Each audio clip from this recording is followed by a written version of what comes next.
गरुडारूढे कोणासूर भयंकरी सर्व पाप हरे देवी महालक्ष्मी नमोस्तुते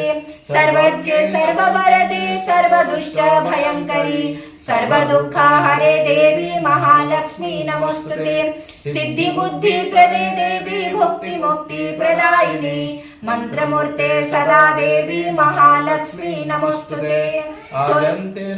देवी आद्या शक्ति माहेश्वरी योगजे योग संभूते महालक्ष्मी नमोस्तुते स्थूल सूक्ष्म महारौद्रे महाशक्ति माहेश्वरी महापाप हरे देवी महालक्ष्मी नमोस्तुते पद्मासन स्थिते देवी परब्रह्म स्वरूपिणी परमेष्टि जगन्माता महालक्ष्मी नमोस्तुते स्वतंबर धरी देवी नानालंकार भूषिते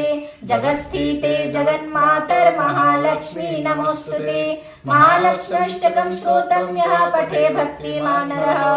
सर्वसिद्धिमवाप्नोति राज्यं प्राप्नोति सर्वदा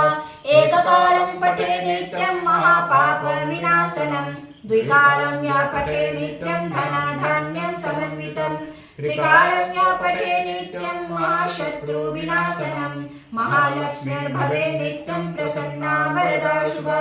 इति श्रीन्द्रकृतं महालक्ष्म्यष्टकं स्तोत्रं सम्पूर्णम्।